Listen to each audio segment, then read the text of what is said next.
네팔 안나푸르나에서 트레킹을 하던 한국인 4명이 눈사태로 실종됐습니다. 실종자는 현지 교육봉사 활동에 나선 충남교육청 소속 교사들입니다. 이도훈 외교부 한반도본부장이 남북관계 개선에 대한 미국의 지지 입장을 재확인했다고 말했습니다. 미 국무부는 미북 관계 진전 상황과 보조를 맞춰야 한다고 해 온도차를 보였습니다. 조국 전 장관 수사를 비난했던 교수가 조 전 장관의 가족 인권 침해 진정 사건을 맡게 돼 공정성 논란이 일고 있습니다. 문 대통령이 검찰과 경찰개혁은 하나의 세트라며 여당 지도부에 경찰개혁 법안 처리를 주문했습니다. 경찰개혁은 어떻게 하는지, 한계는 뭔지 짚어봅니다.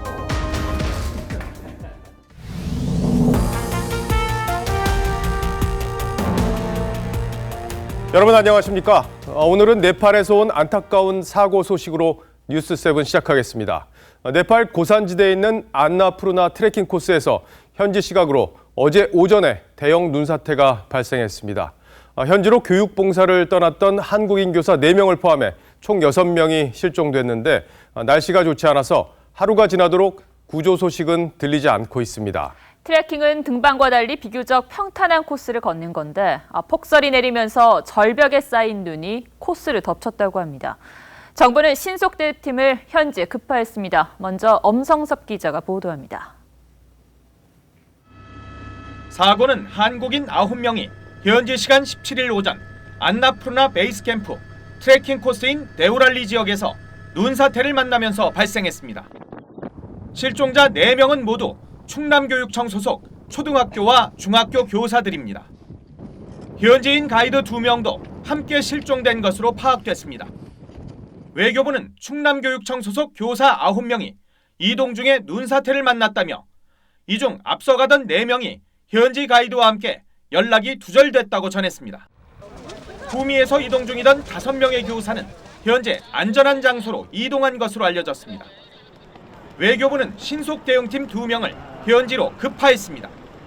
대사관 당연히 대응하고 있고요. 일단 비상 대응팀으로 한번 연락 부탁드릴게요. 현재 기상 악화로 실종자 수색 작업은 난항을 겪고 있습니다. 외교부는 헬기 수색이 제한되고 있다며 기상이 호전되면 헬기를 투입할 예정이라고 설명했습니다. 사고 현장에는 며칠 전부터 계속 폭설이 내렸고 평소에도 절벽에서 눈사태가 발생할 가능성이 큰 곳으로 알려졌습니다. 사고를 당한 한국인 교사들은 지난 13일 출국했으며 오는 25일까지 네팔 현지에서 교육 봉사 활동을 진행할 예정이었습니다. TV조선 엄성섭입니다. 왜 좋은 일을 하는 분들에게 이런 험한 일이 닥쳤는지 모르겠습니다. 이번에 네팔에서 사고를 당한 분들은 충남 지역 교사분들입니다. 지난 8년 동안 네팔에서 교육 봉사를 하면서 학교도 지어주고 아이들도 직접 가르쳤다고 합니다. 강석 기자가 이분들의 안타까운 사연을 취재했습니다. 56살 이모 씨 등 교사 11명은 지난 13일 네팔에 도착했습니다. 오는 23일까지 현지에서 교육 봉사를 할 예정이었습니다. 참가 교사들은 방학을 이용해 사비까지 보태며 봉사 활동을 했습니다. 봉사단은 네팔 현지에서 학교를 지어주고 학교와 공부방에서 수업놀이와 환경 정화 활동 등을 하고 있었습니다. 충남교육청 교육봉사단은 지난 2012년부터 8년째 해외 봉사 활동을 하고 있습니다. 8년째 꾸준히 실시하고 있었으며 이러한 활동은 현지 학생들과 지역 주민들의 만족도가 매우 높은 것으로 충남교육청은 실종자 가족을 돕기 위해 네팔 현지에 직원을 파견했습니다. 충남교육청은 현재 네팔에서 교육 봉사 활동 중인 나머지 교사 28명을 조기 귀국시킬 계획입니다. 사고 당시 근처에서 트레킹에 나섰던 전남 지역 학생과 교사 등 20여 명은 곧바로 철수해 다행히 인명피해는 없었습니다. TV조선 강석입니다. 네, 연초부터 우리 정부가 드라이브를 걸고 있는 북한 개별 관광에 속도가 붙고 있습니다. 이 문제에 있어서 가장 중요한 건 비핵화를 유도하기 위해 유엔이 짜놓은 제재의 틀을 깨지 않는 건데 그래서 우리 정부 당국자들이 미국의 협조를 얻기 위해 지금 워싱턴에 가 있습니다. 미 국무부는 남북협력을 지지한다 이러면서도 북한 비핵화 진전과 속도를 맞춰야 한다는 걸 다시 한번 강조했습니다. 조심스럽지만 우리 정부의 설득이 워싱턴을 움직이고 있는 것 아니냐 이런 관측도 나오고 있습니다. 류주연 기자가 취재했습니다. 이도훈 한반도 평화교섭본부장은 워싱턴 현지에서 특파원 간담회를 갖고 스티브 비건 대북 특별대표와 나눈 이야기를 전했습니다. 전날 협의의 분위기가 좋았다며 미국 정부가 남북관계 개선 자체에 대한 미국의 일관된 지지 입장을 잘 확인해줬다고 했습니다. 남북관계와 한반도 비핵화, 항구적 평화 정착에 한미가 긴밀히 공조해 나가는 것에 대해서도 합의했다고 전했습니다. 미 국무부도 입장을 내고 남북 협력에 대한 지지의 뜻을 밝혔습니다. 하지만 미 국무부 관계자는 남북 개선 관계가 북한 비핵화 진전 상황과 보조를 맞춰야 한다고 덧붙여 한미 간 미묘한 차이를 보였습니다. 온도 차이가 있는 거죠. 아까 그 국무부 대변인 발언과 관련해서도 한미 공조를 강조하는 모습이 있는데 결국 비핵화 공조를 강조하는 거죠. 남북관계 개선에 대한 지지 의지는 나타냈지만 대북 제재 문제에 대해선 한국이 너무 앞서 나가길 바라지 않는 것으로 풀이됩니다. TV조선 류주현입니다. 정부가 추진하는 북한 개별 관광이 실제 성사되기까지는 아직 넘어야 할 산이 많습니다. 가장 중요한 건 북한에서의 신변 안전이겠죠. 아직 박광자 씨 사건, 원비어 사건 이런 비극들이 머리에서 지워지질 않았는데 단체 관광보다 더 위험한 개별 관광이 가능할지 모르겠습니다. 예상되는 문제점들을 윤태윤 기자가 정리했습니다.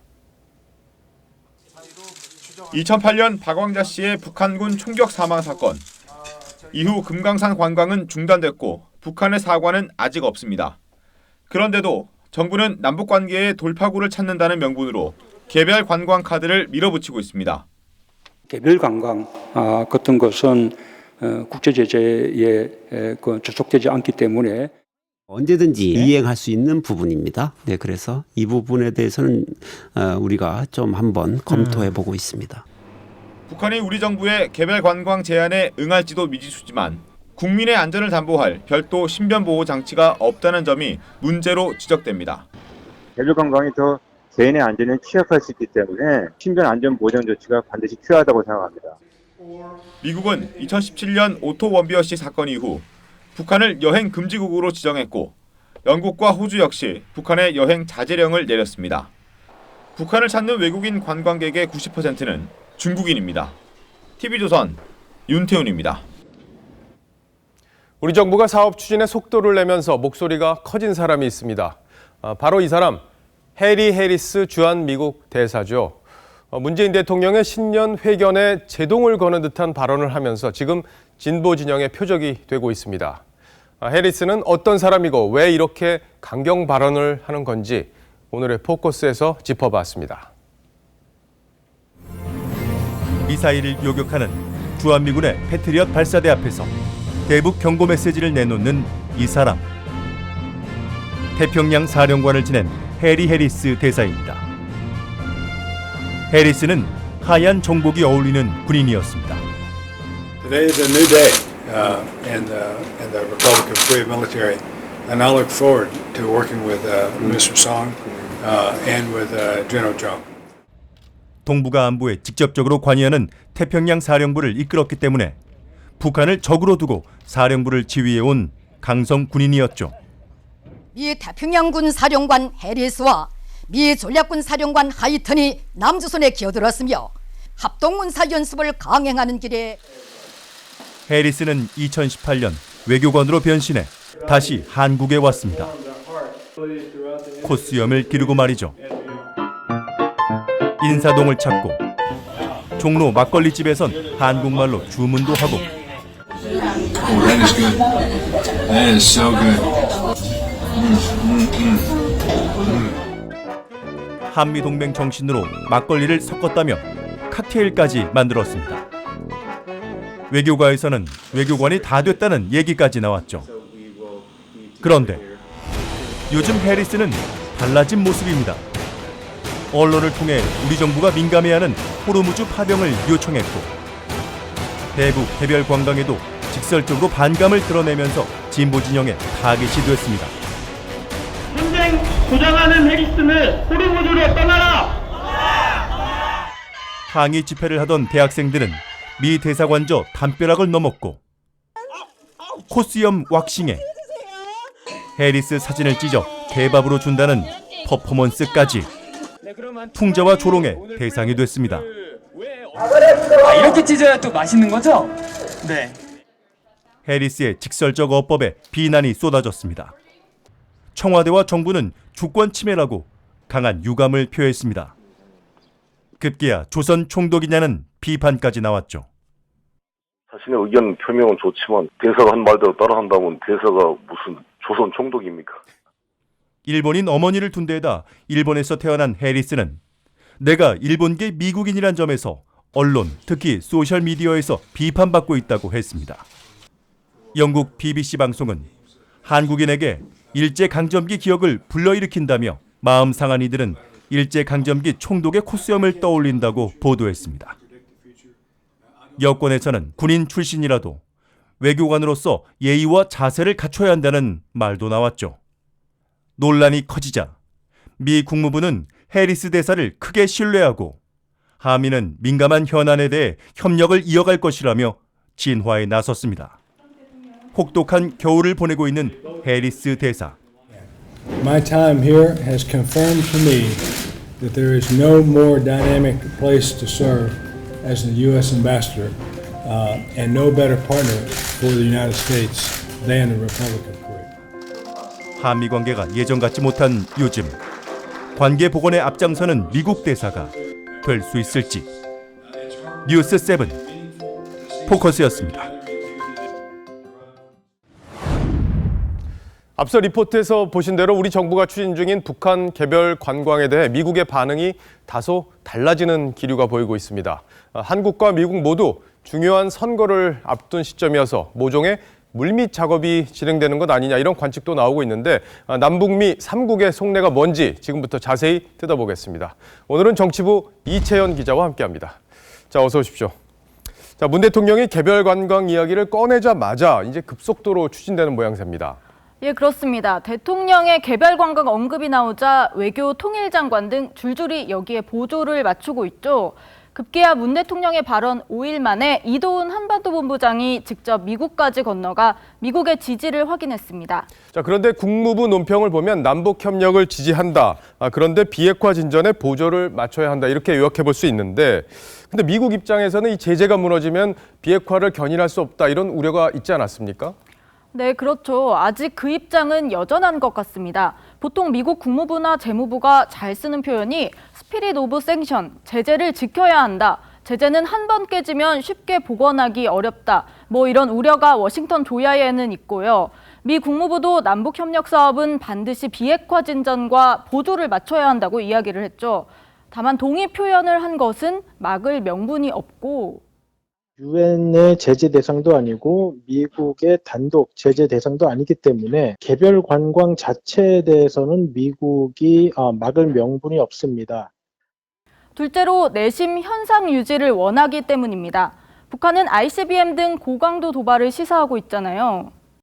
이제껏 우리 인민이 당한 고통과 억제된 발전의 대가를 깨끗이 다 받아내기 위한 충격적인 실제 행동으로 넘어갈 것이라고 하시면서 김정은 위원장이 약속을 깨고 고강도 도발에 나선다면 트럼프 대통령으로서는 11월 선거에 큰 악재가 될 수 있습니다. 이제 선거를 앞둔 거는 우리도 마찬가지일 텐데 그동안 이제 비핵화에서 성과가 있었다 이런 자평을 문재인 정부가 계속 해왔었잖아요. 네. 이제는 근데 대통령 신년사에서 이 비핵화 얘기가 완전히 사라졌더라고요. 네, 맞습니다. 북한이 지난해 13차례 미사일 도발을 하면서 문재인 정부의 가장 큰 성과였던 남북관계마저 도돌이표로 돌아왔다는 비판이 있었죠. 이에 정부에서는 선거를 앞두고 김정은 위원장이 추진하는 관광사업에 좀 참여를 해서 이제 곧 교착 국면을 벗고 남북관계를 다시 개선시키려는 것으로 보입니다. 자, 이제 북한 입장도 좀 살펴봐야 될 텐데 이제 비자는 북한이 내주는 거기 때문에요. 이제 북한과 우리 정부 사이에 뭔가 얘기가 지금 진행되고 있는 겁니까? 동의를 받은 단계는 아직 아닌 듯합니다. 한 정부 인사는 이렇게 말했습니다. 순서상 북한과 먼저 이야기하는 것은 안 된다. 미국이 반대하면 돌이키기 어렵다. 또 다른 인사도 구체적인 조율이 된 건 아닌 것 같다고 했습니다. 특히 대규모 관광객이 조달되지 않으면 북한에게 돌아갈 이익도 크지 않습니다. 북한 입장에서 보면 개별 관광에 그리 큰 흥미를 느끼지 않을 수도 있다는 겁니다. 네, 좀 전에 리포트에서도 우리가 봤는데 이 안전 문제도 해결이 먼저 돼야 될 텐데 북한이 이걸 보장해 줄 수 있는 건가요? 금강산 관광의 경우에는 현대그룹이 금강산 지역을 통째로 빌려서 남한과 비슷한 환경으로 안전 보장을 했기 때문에 호응을 했던 것이죠. 일각에서는 원비어 사건도 있었는데 이렇게 관광에 가서 사고가 나면 그때는 정말 아무 협력도 못한다고 우려하기도 합니다. 정부가 안전 문제를 덮어놓고 추진한다, 이런 비판이 나오고 있는 이유입니다. 어쨌든 남북 관계를 개선한다고 하는 명분은 분명히 있는 것 같습니다. 그런데 걱정은 이제 이미 합의된 비핵화가 이번 일로 인해서 후퇴되는 것 아니냐, 이런 걱정이 또 있는 거잖아요. 실제로 미국에 간 한 고위 인사에게 미 측 인사가 좋다, 그러면 비핵화는 앞으로 어떻게 되는 거냐, 대통령 신년회견에도 그에 대한 말이 없더라. 일각에서는 문재인 대통령의 한반도 프로세스가 좌초하게 된 원인은 평화 정착의 가장 핵심적인 부분인 비핵화에 최우선 순위를 두지 않았다는 겁니다. 비핵화 없는 남북 관계 개선은 허상일 뿐이겠죠. 지난 2년 반 동안 우리 정부가 북한 문제에 그렇게 매달렸는데도 성과가 없었는데 이번에도 북한에 이용만 당하는 일은 없었으면 좋겠다, 이런 생각이 듭니다. 이채연 기자, 잘 들었습니다. 감사합니다.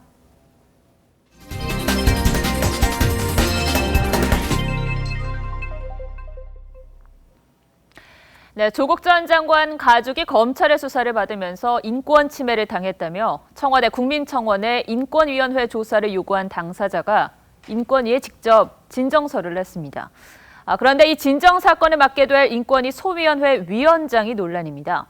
SNS에 조 전 장관의 수사를 무지막지한 수사라고 비난해왔던 인물이라 공정성 논란이 있는 겁니다. 백연상 기자입니다. 국가인권위원회 11명 위원 가운데 문재인 대통령 지명으로 지난 13일 상임위원이 된 박찬훈 한양대 법학전문대학원 교수.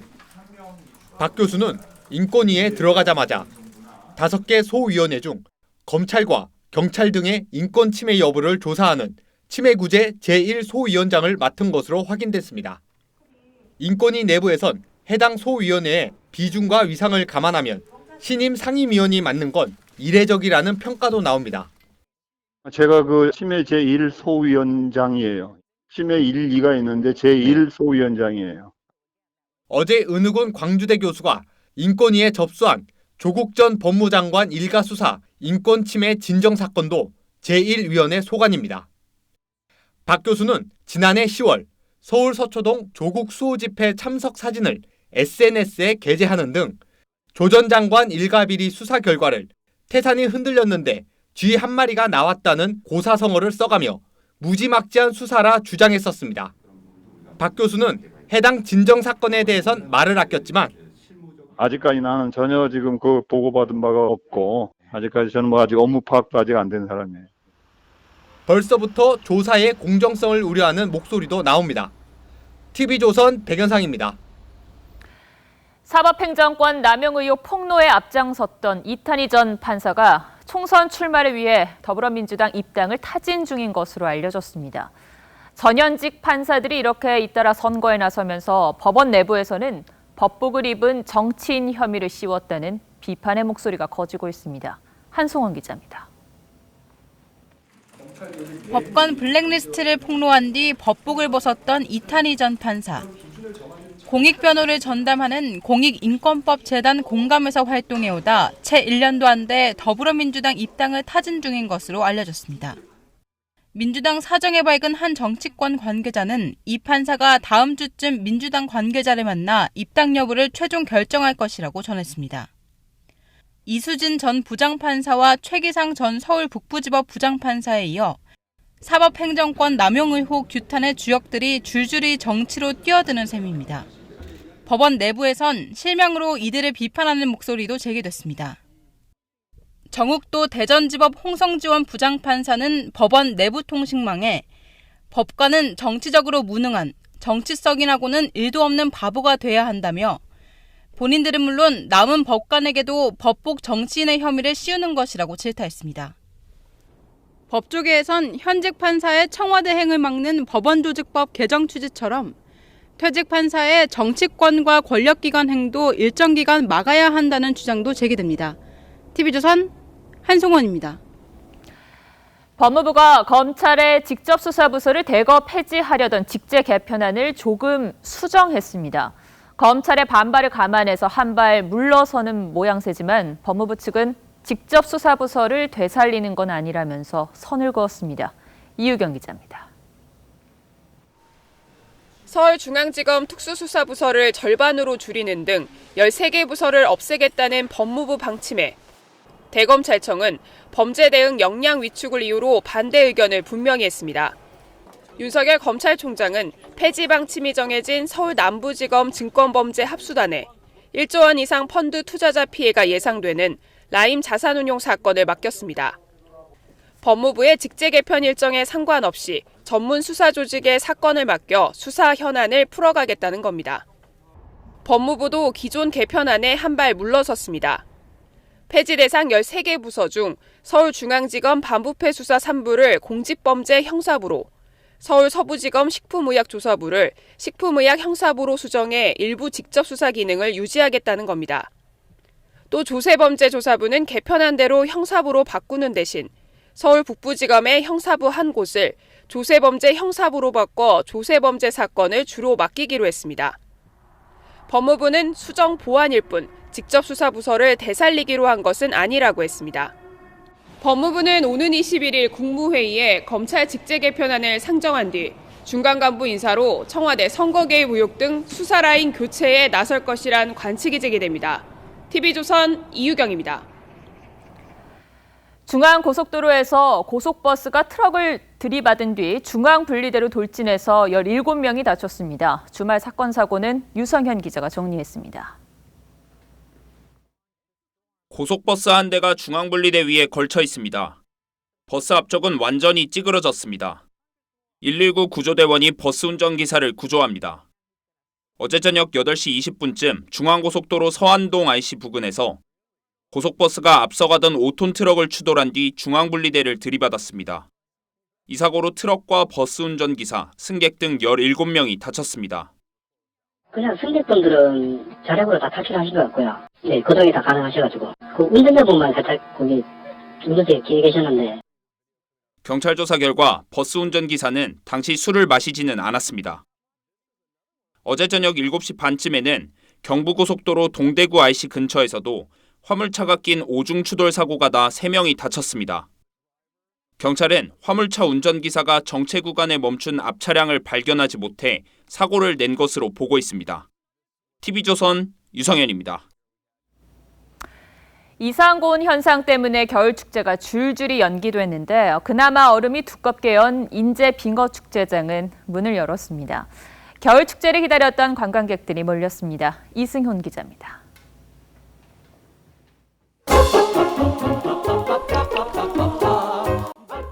넓은 얼음판이 인파로 가득합니다. 얼음판에 엎드리고 얼음 구멍 속도를 살피며 빙어 낚시를 하느라 여념이 없습니다. 기다림 끝에 은빛 빙어가 줄줄이 올라옵니다. 올려? 잡았어 하느라. 겨울이 제철인 빙어 낚시는 색다른 매력을 지녔습니다. 빙어는 이렇게 다른 물고기보다 크기는 작지만 여러 마리를 한 번에 잡는 손맛이 일품입니다. 갓 잡은 빙어는 초장에 찍어 즉석에서 맛도 봅니다. 바로 잡아서 먹으니까 싱싱한 느낌과 그리고 빙어가 원래 좀 씹을수록 고소한 맛이 나가. 인제 빙어 축제는 예정대로 오늘 막을 올렸습니다.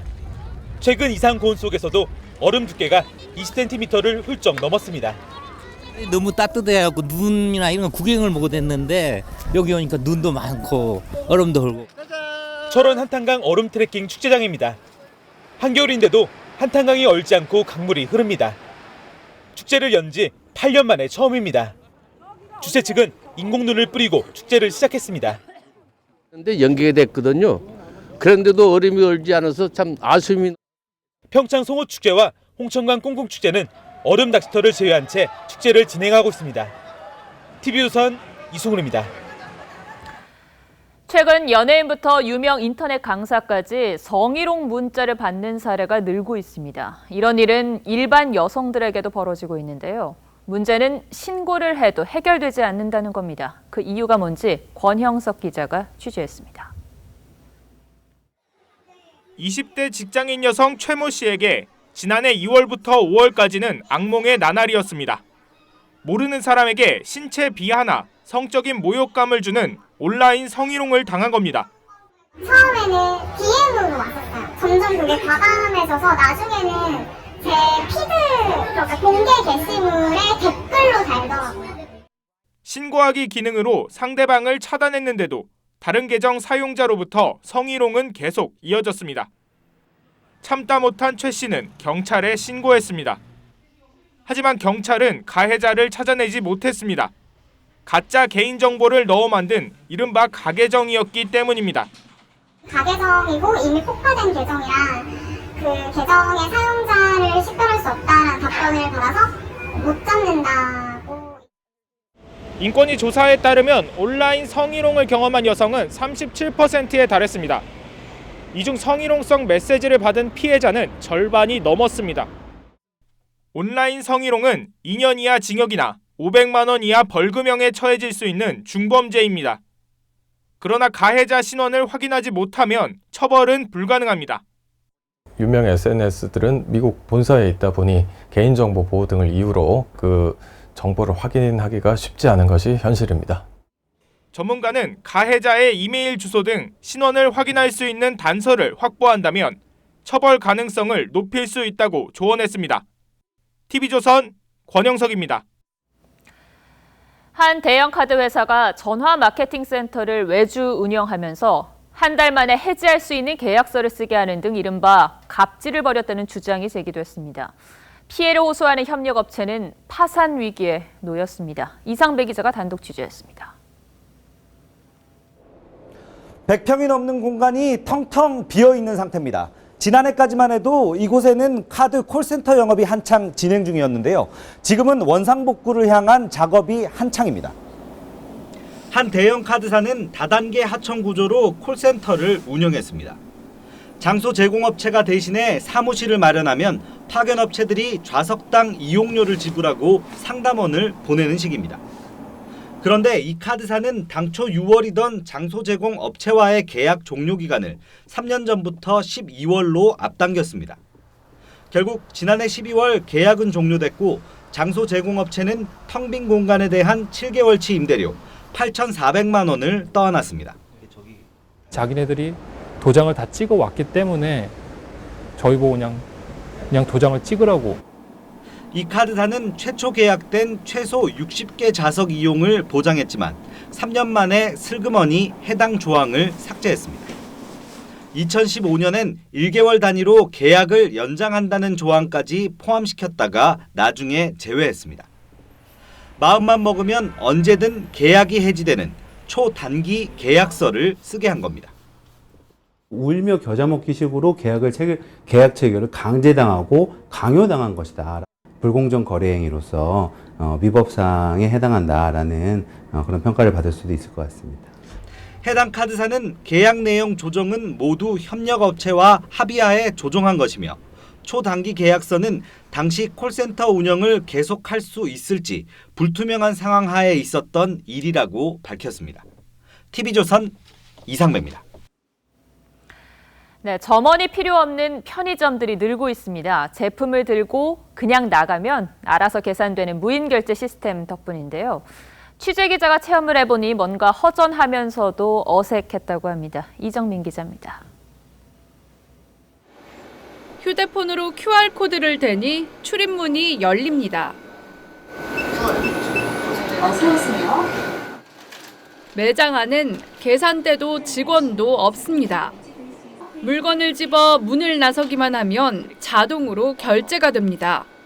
깃털 무게도 감지하는 센서가 어떤 물건을 얼마나 고르는지 파악하고 천장에 설치된 34대의 카메라가 손님의 행동을 분석합니다.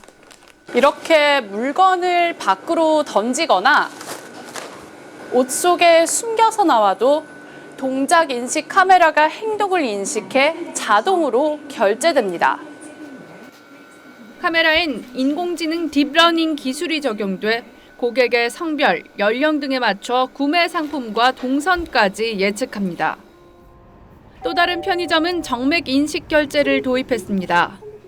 물건을 골라 AI 로봇에게 가져다 준 뒤 근이야, 오늘 기분 어때? 오늘은 고객님을 만나서 기분이 아주 좋아요. 손바닥을 갖다 대면 결제가 끝납니다.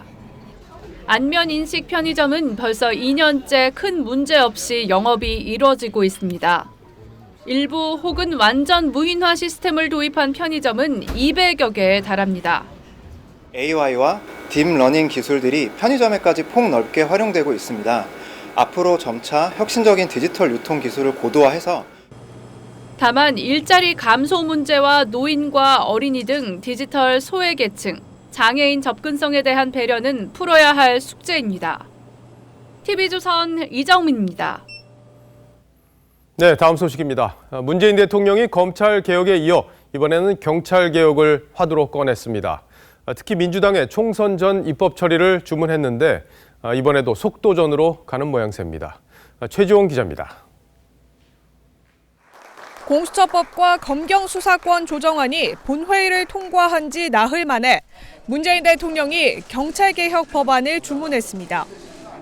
문 대통령은 어제 더불어민주당 원내대표단과의 만찬 자리에서 검찰과 경찰개혁은 하나의 세트처럼 움직이는 것 아니냐며 검경개혁의 균형을 맞췄으면 한다고 말했습니다. 작년 초 개혁안 입법 처리 시한으로 1년을 잡았던 문 대통령은 정권의 이익이나 정략적 차원의 문제가 아닙니다. 자치경찰법안이 연내에 국회를 통과할 수 있도록 이번엔 총선 뒤로 미룰 수 없다며 당장 20대 국회에서 마무리해줄 것을 요구했습니다. 하지만 여야 모두 총선 전국으로 전환된 시점에서 경찰개혁을 속도전으로 밀어붙일 경우 충분한 논의가 어려울 거란 우려도 나옵니다. 이인영 원내대표는 밥값을 하겠다고 화답했고 검찰개혁의 다음은 경찰개혁입니다. 검경 수사권 조정에 따라서 비대해질 수 있는 경찰 권한을 민주적으로 다시 분산하고 이원욱 원내수석 부대표는 4살의 반이라도 내주고 협치해야 하는 것 아닌가 싶다고 말했습니다. 참석한 전원은 문 대통령과 한 명씩 기념사진을 찍은 것으로 알려졌습니다. 자유한국당은 정치적 목적에만 맞춘 계약이라고 비판했습니다. 국민적 공감대 없이 이념의 칼을 국가 운영 체계에 들이대는 것은 개혁이 아니라 개혁이 될 수도 있는. TV조선 최지원입니다.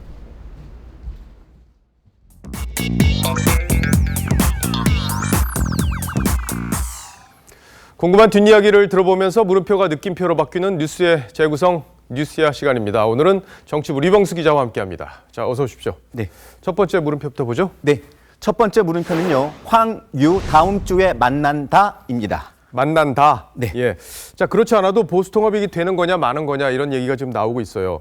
이 혁신통합추진위원회 이게 만들어질 때만 해도 뭔가 잘 될 것 같았는데 지금 분위기가 좀 뭐가 바뀐 거 아니냐 이런 얘기가 나오는데 뭐 취재가 된 게 있습니까? 네. 황교안 자유한국당 대표와 새보수당 유승민 의원이 설 명절 전에 만난다는 걸 추진한다는 소식은 저희가 단독 뉴스로 전해드린 바가 있는데요. 희망 날짜는 전달됐다고 합니다. 그러니까 희망 날짜가 전달됐다. 이거는 아직 뭐 만나기로 확정된 건 아니다 이렇게 볼 수 있겠네요. 네, 보수통합 논의 기구인 혁신통합추진위원회가 다음 주 수요일이나 목요일에 양측이 만날 것을 제안했는데요. 유승민 의원 측도 만남의 필요성에는 공감하고 있다고 합니다. 설 연휴 직전에 두 사람이 만나는 장면을 국민들에게 보여주고 보수통합이라는 화두를 설 밥상에 올리자는 취지입니다. 자, 그럼 얘기 들어보면 뭐 취지도 좋고 다 될 것 같은데 뭐가 문제길래 이게 지금 잘 안 되고 있는 거죠? 유승민 의원 측에서 조건을 제시하고 있습니다. 크게 두 가지인데요. 황 대표가 언급한 우리 공화당과의 연대 가능성을 거두라는 것이고요. 새로운 보수당이 요구한 한국당과의 당대당 통합 협상 제안을 황 대표가 수용하라는 겁니다. 황 대표는 일단 조건 없이 만나서 대화하자는 입장을 전했다고 하는데요. 관련해서 두 사람의 입장을 한번 들어보겠습니다. 새 집을 지으면 당연히 눈물도 새 집 주인도 새 사람들이 되어야 하는 놈입니다. 마음에 있는 분노들 좀 내려놓고 다 하나로 뭉치자. 하지만 한국당 지도부 일부와 혁통위 측은 유 의원이 통합에 진정성이 있는지 의문도 표하고 있습니다. 특히 최근 세보수당이 한국당과의 물밑 대화 라인도 끊은 점, 그리고 또 자신들도 참여하고 있는 혁통위를 부정하는 것은 이해할 수 없다는 입장입니다. 자, 그런데 이제 세보수당 내에서도 입장이 좀 정리가 덜 된 것 같다는 얘기들이 나오고 있잖아요. 그러니까 유승민 의원을 비롯한 일부 의원, 또 그리고 정병국 의원을 비롯한 또 다른 의원들 목소리가 지금 다른 상황이다, 이런 얘기가 나오고 있죠. 네, 크게 두 가지 방향으로 진행되고 있습니다. 우선 중도보수 통합 신당에 무소속인 원희룡 제주지사를 영입해서 당의 간판 중 하나로 내세우자는 겁니다. 또 세보수당 일부 의원을 우선 합류시키는 방안도 추진하고 있습니다. 혁통위 관계자는 원희룡 제주지사를 신당의 공동선대위원장으로 영입해서 신당의 한 축으로 내세울 것이라고 말했고요. 새 보수당 소속 현역 의원 8명 중에서 3명 이상이 신당에 우선 합류할 가능성이 높다고 했습니다. 대상으로는 정병국, 정운천 의원 등이 거론됩니다. 자, 그러니까 일단 통합 열차를 출발시킨 다음에 그다음에 유승민 의원이나 안철수 의원을 받을 계획도 지금 갖고 있다. 뭐 그렇게 확정된 건 아니고 그런 구상도 따로 갖고 있다, 이렇게 볼 수 있는 건가요? 네, 총선까지 이제 90일도 남지 않았기 때문에 통합과 창당의 속도를 내야 하는데요. 빠르면 2월 17일 이전에 창당을 마무리할 계획입니다. 자, 그럼 이제 한국당 내부 이야기도 좀 해보죠. 자유한국당의 지금 공천관리위원장으로 김형호 전 국회의장이 이제 결정이 됐는데 지금 대폭 물갈이를 하겠다, 이런 얘기를 하고 있어요. 네, 김형호 위원장에게 취재를 직접 해봤습니다. 공천 물갈이의 핵심은 대구 경북 지역이었습니다. 나라를 위해 불출마가 명예고 영광이라는 생각을 가져야 한다고도 압박을 했는데요. 공천 물갈이가 시작되고 한국당의 본격적인 쇄신이 진행된다면 통합협상의 주도권이 한국당 쪽으로 넘어올 가능성도 있습니다. 또 한국당이 얼마나 강도 높은 쇄신을 하느냐에 따라서 새 보수당과 개혁 보수 이미지를 놓고도 경쟁할 가능성도 거론됩니다. 그러니까 개혁의 이미지를 놓고 한국당과 새 보수당이 경쟁하는 상황, 이 상황이 온다면 또 새로운 변수가 되겠네요. 네네. 자, 첫 번째 물음표 정리를 해볼까요? 네, 첫 번째 물음표 황유 다음 주에 만난다의 느낌표는요. 통합 열차는 기다려주지 않는다로 하겠습니다. 예, 시간이 총선까지 얼마 안 남았습니다. 자, 두 번째 물음표로 가볼까요? 네, 두 번째 물음표입니다. 돌아온 안철수, 광주 먼저 가는 이유입니다. 안철수 전 국민의당 대표가 내일 귀국합니다. 1년 5개월 만인데요. 먼저 관련 영상부터 보고 이야기 나누시겠습니다. 국민의당 시작하는 첫날 희생과 헌신으로 낡은 정치 바꾸겠다는 각오를 다집니다. 호남이 저를 불러내고 키워주셨습니다. 제가 넘어졌을 때 손잡아 일으켜 주신 것도 호남입니다. 저 목소리 오랜만에 듣는데요. 정치인에게 일정이 이제 그 자체가 메시지인데 귀국 후 첫 일정이 광주다, 그런 건가요? 네, 맞습니다.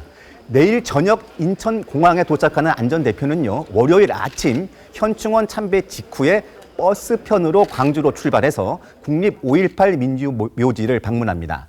앞에서 보신 것처럼 안 전 대표의 국민의당 창당 후 첫 공식 방문지도, 또 2017년 대선 첫 유세 지역도 모두 광주였습니다.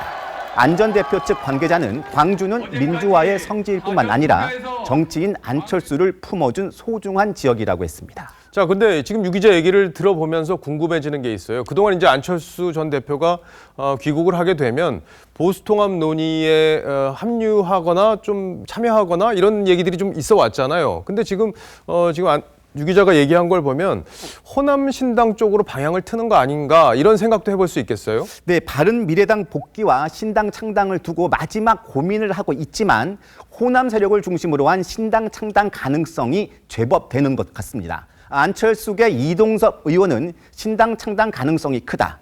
당명을 바꾸고 신당 창당하는 것은 일주일이면 가능하다고 했습니다. 실제로 안 전 대표 측에서는 서울 신촌에 사무실을 꾸리고 신당 창당을 위한 실무 준비도 착수한 상황입니다. 하지만 바른미래당 손학규 대표와도 만날 예정인데요. 손 대표가 사퇴할 경우에 바른미래당에 복귀를 해서 재창당 가능성도 열려 있습니다. 근데 좀 의아하게 보이는 거는 안철수 전 대표와 안철수 대표를 따르는 의원들, 그리고 받쳐주는 세력들, 이분들이 좀 따로 움직이는 거 아닌가 이런 생각이 들어요. 왜냐하면 지금 한국당 쪽에서 안철수계 의원들을 접촉하고 있다 이런 얘기들이 계속 나왔었잖아요. 네, 맞습니다. 안 전 대표가 독자 노선을 계속 고집할 경우에 그를 따르는 세력들도 고민이 커질 수밖에 없는데요. 안 전 대표 측 관계자는 귀국 후에 한 달이 중요하다. 안 전 대표의 지지율이 오르지 않는다면 출마를 희망하는 비례대표 의원들부터 떨어져 나갈 것이라고 말했습니다. 결국에 조금 전에 저희가 이제 보수 통합 문제도 살펴봤었는데 이 보수 통합이 잘 돼서 쇄신이 잘 된다면 안철수 대표의 공간이 좀 줄어들 것 같고 그렇지 않다면 안철수 대표의 공간이 좀 넓어지지 않을까 이렇게 예상을 해볼 수 있겠네요. 네. 자, 두 번째 물음표 정리해 주시죠. 네, 돌아온 안철수 광주 먼저 가는 이유는요. 호남 4위 재기의 꿈으로 하겠습니다. 예, 안 전 대표 부인 김미영 씨가 이제 전남 순천 출신이기 때문에 이제 호남 4위로 불렸었는데 어쨌든 지금 호남에서는 민주당 지지율이 압도적으로 높은 상황이기 때문에 이게 4년 전 국민의당 간판으로 호남에서 안철수 대표가 선전했을 때 그때하고는 상황이 좀 다르긴 한 것 같습니다. 어떻게 진행되는지 좀 더 지켜봐야겠습니다. 자, 유 기자 잘 들었습니다. 네, 영화 기생충이 우리나라 최초로 골든글로브 외국어 영화상을 수상했죠. 이 시상식에서 감독상과 여우주연상 등을 수상한 작품들도 잇따라 국내 관객들을 찾습니다. 작품성을 인정받은 영화들이 한국 관객의 마음도 사로잡을 수 있을까요? 최은정 기자입니다.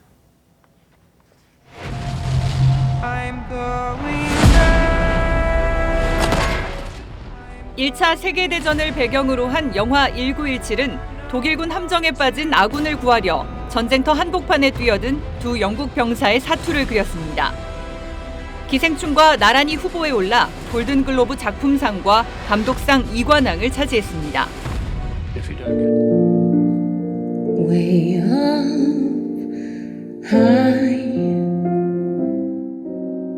러네이 젤위거에게 드라마 부문 여우주연상을 안긴 주디도 다음 달 관객을 찾습니다. 뮤지컬 영화 오즈의 마법사에서 주인공 도로시를 연기한 주디 갈랜드의 생애를 사실감 있게 열연했습니다. That people still want to share about what she means to them 50 years after her passing. It says so much, doesn't it? Yeah. 스페인 거장 페드로 알모도바르 감독의 신작 페인 앤 글로리도 다음 달 개봉합니다. 병들어 작품 활동을 중단한 영화 감독이 32년 만에 자신의 작품을 통해 인생을 돌아보는 내용으로 안토니오 반데라스가 주연을 맡았습니다.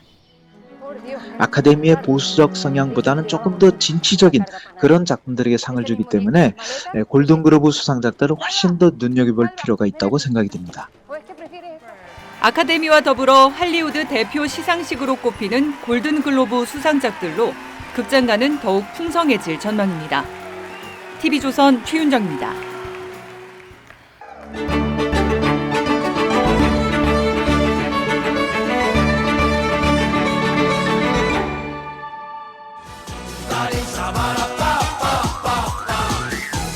이 노래로 90년대 대한민국 가요계를 휩쓴 클론의 강원래 씨. 불의의 사고로 하반신 마비 판정을 받은 뒤에도 DJ와 영화 감독 등에 끊임없이 도전을 하던 그를 7년 전에 인터뷰한 적이 있습니다. 그 내용이 지금도 생생합니다. 부끄럽지만 잠시 꺼내보겠습니다. 왜 하필 나에게 그런 고통이 왔을까 이런 생각을 가장 많이 하셨을 것 같은데 어떻게 극복을 하셨어요? 이 장애인과 극복이란 단어를 자꾸 연관시켜서 하는데 저는 뭐 한국인임을 극복해라. 그리고 동양인임을 극복해라. 이런 말 자체가 굉장히 장애인들에게 더 좀 나쁘게 본다라는 생각. 이 대답에 저는 얼굴이 화끈거렸습니다. 그 뒤로는 장애와 극복을 다시는 함께 입에 올리질 않습니다. 민주당 이해찬 대표가 1호 영입 인사인 척수장애인 최혜영 교수를 소개하면서 한 발언이 논란이죠. 선천적인 장애인은 그 의지가 좀 약해 돼요. 어려서부터 장애를 갖고 나오니까. 이 대표는 고의성은 없었다면서 즉각 사과했지만 장애인 차별 발언은 이번이 처음이 아닙니다. 반복되면 실수로 치부하기 어렵습니다. 한국당이라고 다르지 않았습니다. 이 대표를 비판하면서 내놓은 논평에서 장애인을 삐뚤어지고 그릇되다고 표현했습니다. 이 문구 결국 삭제했습니다. 이런 차별적인 인식이 기저에 깔려 있다면 장애인을 가장 먼저 영입한들, 그들을 위한 진짜 정책이 나올 수 있겠습니까? 한 장애인 단체의 성명대로 표장사라는 비판을 결코 피할 수 없을 겁니다. 강원래 씨가 인터뷰를 끝내면서 제게 되물었습니다. 내가 불쌍해 보이냐고요. 아마도 이런 시선과 매일 싸웠겠죠. 장애를 극복하는 것도 불쌍한 것도 아닌 수용의 대상이라던 그의 말이 잊히질 않습니다. 앵커가 고른 한마디는 장애는 극복하는 게 아니다 였습니다. 내일은 고농도 스모그가 유입됩니다.